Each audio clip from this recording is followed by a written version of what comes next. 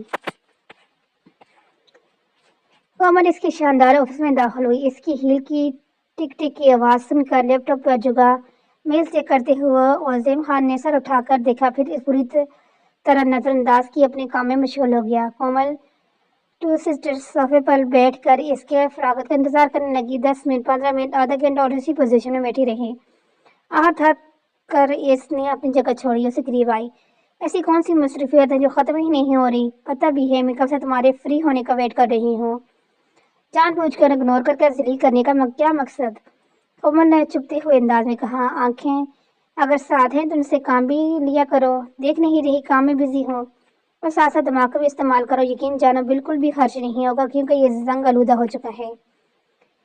اتنے سے بھی عقل نہیں دیتی تمہیں کہ آفس میں کام کیے جاتے ہیں، نہ کہ فضولیات۔ اس نے سر اٹھائے بغیر نظریں لیپ ٹاپ کی اسکرین پر مرکوز رکھتے ہوئے ظفری لہجے میں کہا۔ اس کے ساتھ الفاظ اس سے نشتر کی طرح چبھے۔ وہ سلک اٹھی۔ تم سمجھتے کیا ہے اپنے آپ کو؟ اس نے انگلی اٹھاتے ہوئے تیش میں کہا، اور زیم کی انگلیاں ابھی بھی اس کی پیٹ پر مہارت سے تیزی سے حرکت کر رہی تھی۔ میں اپنے آپ کو انسان کے علاوہ کچھ نہیں سمجھتا۔ اس کی انگلیوں کی حرکت کی وہ جگہ ہوا سر اٹھا کر بولا، کاش تم بھی انسان ہوتی، جیسے اپنی عزت بائزتی کی ذرا سی بھی پرواہ ہوتی۔ ہر بار انکار سننے کے باوجود یوں منہ اٹھا کر پھر سے چلی آتی ہو۔ وہ تھوڑا پیچھے ہوا، چیئر کے پیچھے ٹک لگائی۔ وہ تیز قدموں سے چلتی اسے قریب آئی۔ تم کیا سوچتے ہو تمہاری اس بیہیویئر سے تم مجھ سے بزن کرنے میں کامیاب ہو جائے گا؟ تو تمہاری سوچ ہے، میں کبھی تمہارا پیچھا نہیں چھوڑوں گی۔ وہ اس کی چیئر پر اپنے دونوں ہاتھ رکھ کے اس سے جھکی۔ کومل کو اپنے اتنے قریب دیکھے اس کی آنکھیں جیسے آگ اگلنے لگی۔ عظیم خان نے چند پل میں اپنی آنکھیں بند کی، اپنے غصے کو بیتے ہوئے ضبط کرنے کے مراحل سے گزرا۔ اس نے اپنی دونوں مٹھیوں کو زور سے بیچ دیا۔ سنت مخالف پر ہاتھ اٹھانا اس کی سرشت میں شامل نہیں تھا، نہ ہی اس کی تربیت میں۔ عظیم خان، تمہارے دل میں جو بھی ہے اسے باہر نکال پھینکو، کومل نے تنفر سے کہا۔ مشورے کا شکریہ، عظیم نے سرزنش سے کہا۔ اس دل میں میری جگہ ہے اور کسی کی نہیں، اور جو بھی ہے بھول جاؤ اسے، کومل نے منت بھرے لہجے میں کہا۔ اس کی جدائی نے اور عظیم کے دل میں جو لافراد دیا تھا، وہ ہر گزرتے پل کے ساتھ آتش فشاں کروں تار کر گیا، اور لاوا مجھ میں پھٹا تو مجھے ہی اپنی لپیٹ میں لے لے گا، اور اگر تم نے اسے چھونے کی کوشش بھی کی نا تو تمہیں جلا کر بھسم کر دے گا۔ اس نے خود پر جھکی ہوئی کومل کی آنکھوں میں دیکھتے ہوئے کہا۔ اس کی اوشن بلیو آئیز اس وقت انگاروں کی ماں دلکتی ہوئی حد درجے سر تاثر سے بھرپور اس پر جمی تھی۔ وہ اس کی آنکھوں میں موجود غیر معمولی سرد پن پر ٹھٹکی۔ پل بھر کے لیے اس کے پورے وجود میں ڈر کی بدولت سنسنی سی ڈر گئی۔ خود کو سنبھالتے ہوئے اپنی حد درجہ ذلت پر آنسو بہاتے ہوئے وہاں سے نکلی۔ اس سے پہلے کہ وہ سے باہر نکلتی دروازے پر رکی، پھر پلٹ کے گئے سانس خارج کی۔ جس کے لیے تم نے مجھ پہ بیعزت کیا، جس کے لیے تم یوں تڑپ رہے ہو، کبھی نہ ملے تمہیں۔ میری بد دعا ہے، وہ قہر زدہ لہجے میں چیخی، اور بھاگتی وہاں سے نکل گئی۔ اس کی بات پر عظیم نے میز پر موجود ایپل کے لیپ ٹاپ کو جارحانہ انداز میں ایک ہاتھ مار کر جھٹکے سے دور پھینکا، جو فرش کی زینت بنا 2 حصوں میں تقسیم ہو چکا تھا۔ عظیم خان کے کیبن سے کچھ ٹوٹنے اور گدنے کی آواز سن کر اس کا پی اندر آیا۔ کیبن کی ہر قیمتی چیز کو بے دردی سے توڑا گیا، ہر شے اپنی ناقدری پر ماتم کنا تھی۔ عماد اس کا پی اے ہونے کے ساتھ ساتھ اس کا دوست یونی فیلو بھی تھا۔ اس کے معاشی حالات دیکھتے ہوئے عظیم خان نے اسے اپنے آفس میں کام دیا تھا۔ عماد جو اس کی حالت کے پیش نظر چپ چاپ یہاں سے باہر نکلنے لگا، اس کی بات سن کو وہیں رکھو واپس پلٹا، اپنی پیشانی پر ہاتھ رکھے بند آنکھوں سے اس سے گویا ہوا، میری ٹیکس بک کروا دو، میں کچھ دن کے لیے یہاں سے دور جانا چاہتا ہوں۔ سر، کہاں کی ٹیکس؟ وہ عظیم کے جواب کو منتظر تھا۔ اس کے جواب سنتے ہی عماد وہاں سے نکل گیا۔ کل سے اس نے کسی سے کچھ نہیں کہا تھا۔ اس نے اپنی کسی بھی زیر اثر کہیں بار کھانا ہی بھول جاتا تھا۔ مفن، مجھے بھوک لگی ہے۔ وہ جو اپنے میٹرک کے امتحان کی تیاری میں مصروف تھا، رات کی پڑھائی کر رہا تھا۔ وہ کمرے کے دروازے میں جھانکتی ہوئی اسے مخاطب ہوئی۔ تمہیں نیند نہیں آتی چڑیل کہیں کی؟ آدھی رات کو چڑیلوں کی طرح گھومتی ہو کھانے کے لیے؟ یہ تم نے مجھے چڑیل کہا؟ اس نے اپنی نیند سے بوجھل آنکھوں سے اسے دیکھتے ہوئے اپنے ہونٹ ٹیڑھے میڑھے کرتی ہوئی کہا۔ نہیں، تمہارے فرشتوں کو، اس نے جل کے کہا۔ مجھے پڑھنے دو، جا کر سو جاؤ۔ وہ دوبارہ سے اپنی کتاب پر جھکا۔